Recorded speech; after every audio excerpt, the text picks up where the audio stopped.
सुप्रभात प्यारे बच्चों।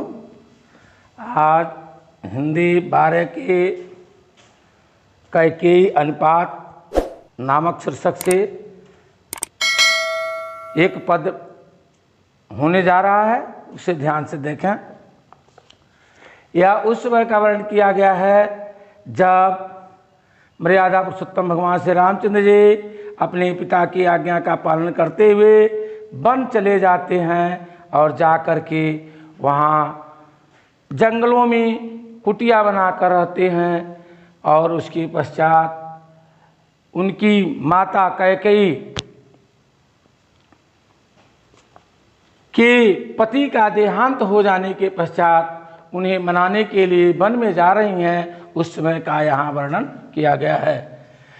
तदंतर बैठी सभा उठज के आगे, नीले वितान के तले दीप बहु साजे, टकटकी लगाए नयन सुरों के थेवे, परिणामोत्सुक उन भयातुरों के थेवे, उत्फुल्ल करौदी कुंज वायु रह रह कर, अकरती थी सबको पुलक पूर्ण पह कर, वह चंद्रलोक था कहाँ चांदनी वैसी, अप्रभ बोले गिरा गंभीर नीर निधि जैसी।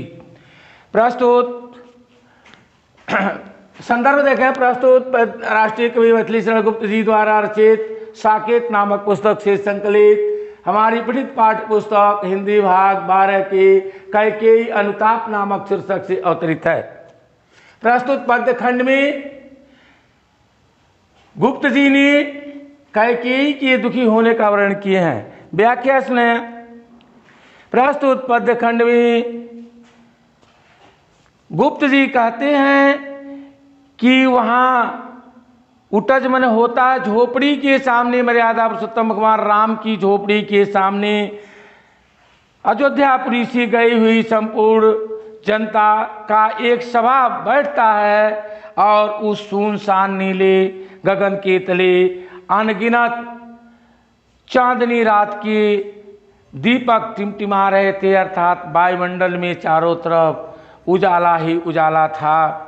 टकटकी लगाए नयन के सुरों के थेवे, और वहाँ पर सारे देवता लोग अपनी टकटकी लगा करके उनके निर्णय का इंतजार कर रहे थे। परिणाम उत्सुक उन भयातुरों के थे, वे भयातुर हो गए थे कि कहीं हो न जाए कि यह मान करके और मर्यादा पुरुषोत्तम राम पुनः घर न चले जाएं।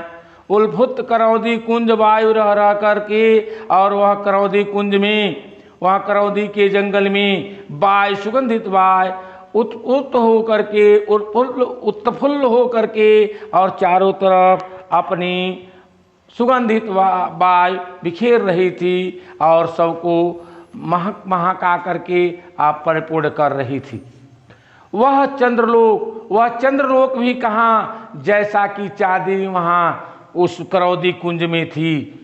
उस कुटिया के सामने प्रभु बोले गिरा गंभीर नीर निधि जैसी, और मर्यादा पुरुषोत्तम भगवान श्री रामचंद्र जी वहाँ गंभीर हो करके, समुद्र के समान गंभीर हो करके और एक मधुर वाणी में बोलते हैं, मधुर वाणी में बोल रहे हैं। आप देखें इसमें काव्यगत सौंदर्य। प्रस्तुत पद्य खंड में कैकेयी के दुखी होने का वर्णन है। इस करुण रस है, भाषा हिंदी खड़ी बोली है, छंद गे पद है और अलंकार विरोधाभास जमक है।